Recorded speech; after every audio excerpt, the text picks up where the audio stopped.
যে এদিন দেখবেন যে কোনো অনুষ্ঠানেই যান সবাই আমরা বেগুনি কাপড় পরি, বেগুনি শাড়ি পরি, যে কোনো রঙের বেগুনি পরি। বেগুনি রঙটার একটা পলিটিক্যাল অর্থ আছে, এটা রাজনৈতিক অর্থ আছে, যেটা আফ্রিকাতে প্রথম চালু হয়েছিল।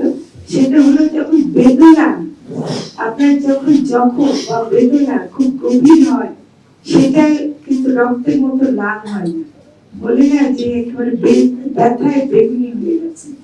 তো নারীদের যে ব্যথা, যে বৈষম্য নারীদের প্রতি যে নির্যাতন যুগে যুগে চলেছে, এতে নারীরা এই বেগুনিকে সেলিব্রেট করে। কারণ আমরা এটাকে উত্তরণ করতে চাই, আমরা এই জন্য এটাকে সেলিব্রেশনে নিয়ে আসছি, আমরা এটাকে নিয়ে হামতাস করতে চাই না। তো সেজন্য এটা আমরা যেমনই হোক একটা মানে এই রংটা আমরা পড়ি। এটা একটু বলতে চাই। আর একটা হলো আজকের কনটেক্সটে একটু চিন্তা করবেন, আমরা কিন্তু কোন সংগঠনে আত্মপ্রকাশ করলেও আমরা কিন্তু ভূ রাজনীতির বাইরে না। বর্তমানে ইরানে যে যুদ্ধটা চলছে, এবং দেখবেন যে শুরু হতে না হতে প্রথম আক্রমণে তারা একটা বালিকাদের, মেয়েদের, ছোট বাচ্চা মেয়েদের একটা স্কুলে, প্রাইমারি স্কুলে আঘাত করেছে। 168 জন শিক্ষার্থী মারা গেছে, মেয়েরা মারা গেছে। তাদের লাশের যদি ছবি দেখেন, তাহলে এই মানে গাজায় কি হচ্ছে, এই মেয়েরা, নারীরা সমানে মারা যাচ্ছে। আপনি দেখবেন যে তারা খেতে পারছে না। আমরা কিন্তু, আমি নারী শক্তির প্রতি অনুরোধ করব যে আপনারা এইসব বিষয়েও সবসময় সোচ্চার থাকবেন এবং আপনাদের একটা বক্তব্য যেন সবসময় যায়। আমি একটা অন্তর্বর্তীকালীন সরকারের সময়ের একটা ঘটনা বলি। আপনারা আসিয়ার কথা শুনেছেন, মাগুরার যে আসিয়া, সে তার বোনের বাসায় বেড়াতে গিয়ে সেখানে বোনের স্বামী দ্বারা ধর্ষিত হয়েছিল। আমি তাকে সিএমএইচে দেখতে গিয়েছিলাম, নাহিদ সম্ভবত তখন ছিল, তার আগে ছিল। তখন আমরা যেটা দেখতে গিয়েছিলাম, কারণ ঠিক একই ঘটনা পুনরাবৃত্তি দেখছি বলে বলছি। সিএমএইচে আসিয়ার যে শরীরটা আমি দেখছি, তার গলার এখানে কালো কুচকুচে ছিল, কারণ তার গলায় কোন একটা শক্ত কিছু দিয়ে তার শ্বাসরোধ করার চেষ্টা করা হয়েছিল। সে তাৎক্ষণিকভাবে মারা যায়নি, কিন্তু গাঢ়ভাবে দেবে গিয়েছিল। এবং যে ডাক্তার আমাকে দেখাচ্ছিলেন, তিনি এই কথা বলতে গিয়ে নিজের অশ্রু ধরে রাখতে পারছিলেন না, কারণ এত কষ্ট, এবং অন্য বর্ণনা তৈরি দিতে পারছিলেন না যে ছোট্ট মেয়েটা কি হয়েছে। এবং আসিয়ার মা আমাকে পরে বলছে, আসিয়া মারা যাওয়ার পরে যেদিন আমরা মাগুরে নিয়ে গেলাম, সেদিন বললো যে আপা, আমি কিন্তু প্রতিদিন বসে বসে দোয়া করছি মেয়েটা যেন মরেই যায়, ও যেন ভালো বেঁচে না উঠে।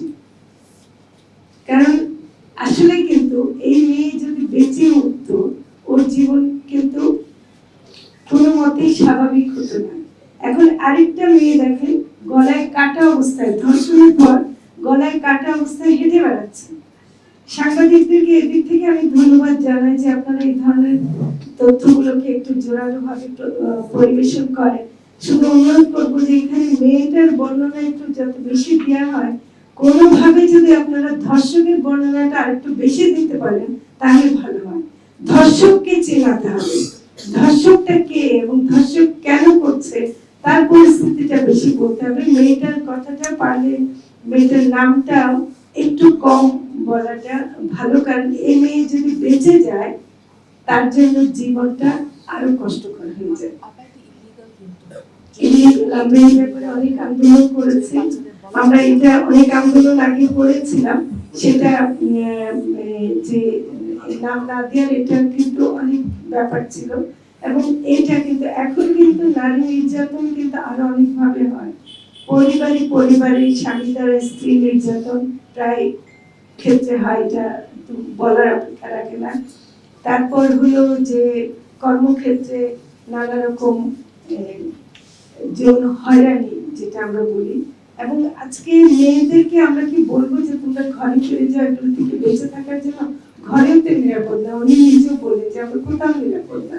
তো কাজেই আমরা মেয়েদেরকে ঘরে ফিরিয়ে না দিয়ে আমরা মেয়েদেরকে শক্তিশালী করাটা, এবং এই জন্য আমি নারী শক্তি নামটা কারণ এই নামের মধ্যে একটা শক্তি আছে এবং আসলে নারীদেরকে আরো বেশি শক্তিশালী হয়ে আরো বেশি পড়াশোনায়, কর্মক্ষেত্রে, রাস্তায় কোনো একটা কিছু হলে তাদেরকে যেন আমরা রাস্তায় এবং সবখানে দেখি। আমি অনেক সময় খুবই, আজকের মঞ্চটা খুব সুন্দর যে আমরা অনেকে মেয়ে, মাত্র একজন পুরুষ আছে।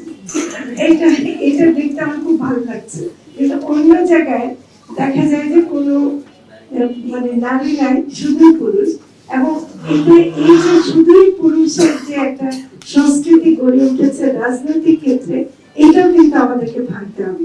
এবং আমি এনসিপিকে অনুরোধ করবো আপনাদের মিটিং গুলোতে নারী শক্তির প্রতিনিধিত্ব যেন অবশ্যই মঞ্চে থাকে।